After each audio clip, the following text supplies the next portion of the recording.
در نشست مطبوعاتی فعالیت مقامات اجرایی حکومت دولتی شهر خوجند، رهبریت، کارمندان دستگاه رئیس شهر، ژورنالیستان رسانه‌های وطنی و خارجی، مسئولان اداره و تشکیلات‌های شهر خوجند اشتراک داشتند. نتیجه فعالیت مقامات به شکل ورقه اطلاعاتی به دست همه ژورنالیستان داده شده بود.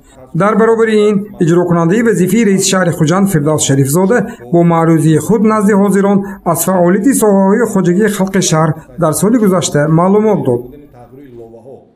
اویدی 30 سالگی استقلالیت دولتی جمهوری تاجیکستان چخیلی که هر یکی ما شما میدونیم ما در سال 2021 این یک ایدی بزرگی ملی می باشد موافق نقشه چخیلی که من در برآمد گفته گذاشتم 510 انشاءات از روی نقشه درآورده شده است ما لیکن در شهر خوجند باز نقشه علاوگی تصدیق کرده ایستادیم که زیاده از 100 عدد انشاءات‌های نو به مانند کارخانه‌های استحصالی، کودکستان‌های زمانوی، مکتب‌های زمانوی تشکیل می‌کنیم که تا 30 سالگی استقلال دولتی جمهوری تاجیکستان پورا به فعالیت می‌سپاریم و در سطح بلند جشن بزرگ ملی 30 سالگی استقلال دولتی جمهوری تاجیکستان را قید نماییم. اولین سخن رهبریت نوی شهر از تشریف پرزیدنت جمهوری تاجیکستان محترم امامعلی رحمان در آغاز ماه فوریه به شهر خوجند بود که در پی این تشریف یکچند انشاءات‌های جشنی از جمله کارگاه‌های صنعتی به استفاده داده شد.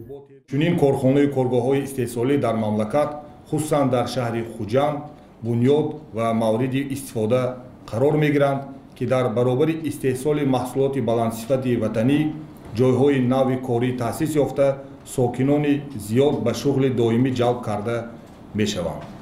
سال گذشته 2020 برای اقتصادات و اجتماعیت خوجند مرحله دشوار و امتحانی سخت بود. پاندمی کووید 19 به همه ساحه‌های خواجگی خلق تأثیر خود را گذاشت. از 165 کارگاه استحصالی شهر 14 تای آن از کار ماند. امروز رهبریت شهر با مسئولان و راهبران کارگاه‌های از کار مانده در جایش واخوری تشکیل نموده راه‌های حل این مشکل و به کار انداختن اقتدار استحصالی آن را دیگر باره بررسی کرده ایستادند.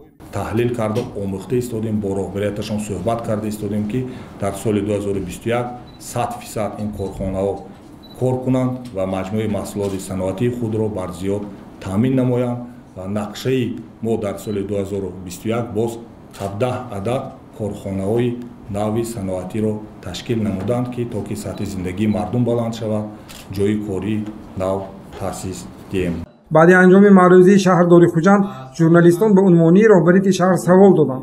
اولین سوال چنین بود: رئیس نوی شهر خوجند در مقام خود اجرایش کدام کار را در جای اول گذاشته است؟ البته ساحه صنعت بسیارتر ما حرکت میکنیم که در حدود شهر کارخانه‌های صنعتی را بسیارتر تشکیل نماییم که امروز ما مجموعه محصولات صنعتی را بسیار برزیاد تامین کرده نموده کار جایهای نوی کاری تأسیس داده نموده کار تا که مردم سطح زندگیش بلند شود. همین گونه همه ژورنالیستان به اجرا کننده وظیفه رئیس شهر خوجند فردوس شریف زاده از مشکلات و دستاورد و معماهای ساحه‌های شهر سوال کرده به آن پاسخ‌های مشخص گرفتند. موضوع تاثیر پاندمی و آینده تندرستی شهر نیز از نظر ژورنالیستان در کنار نبود. ما از رهبریت شهر پرسان شدیم که کی در شهر بیمارخانه نوی کسری‌های سرایتی بنیاد می‌گردد. پاندمی کووید 19 نشان داد که مناسبت به اصول معالجه و استفاده تکنولوژی‌های طبی باید مؤثر باشد. لایحه آماده شده است. لایحه علاقه تصدیق شدگی در محله چشمه ارزانه زیاد قریب 5 گکتار قطعه زمین علاقه معین کرده شدگی حاضر حجتگذاریش رفته ایستاده است. پور حجتگذاریش می شود و ساختمانش در محله چشمه ارزانه در حدود 5 گکتار بیمارخانه سرایتی نوی ولایتی ساخته می شود. انا با اگر معاونی سردار ریاستی تندرستی ولایت با دیگر معلومات باشه مرحمت.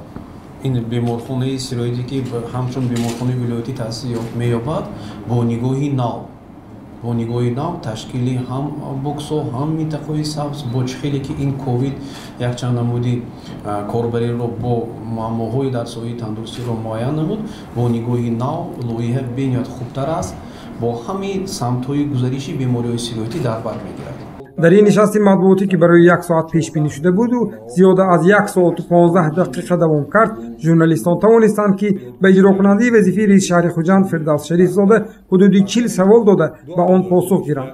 برنده محفل مطبوعاتی مأمور یوسفزاد سخنگوی رئیس شهر نیز در این کار با مهارتانه عمل کرد و نمایندگان وسایط اخباری عامه توانستند به سوالهای خود از رهبری شهر جواب گیرند. در انجام نشست مطبوعاتی رئیس شهر بار دیگر از جامعه ژورنالیستان تقاضا کرد که در انعکاس مسائل حل طلبی ساحه‌های خواجگی خلق شهر خوجند به مقامات اجرایی حاکمیت دولتی کمک نمایند. فردوس شریف زاده گفت که جامعه در همدستی باید آباد شود و به ژورنالیستان برای اشتراک و سوالهایشان تشکر گفت.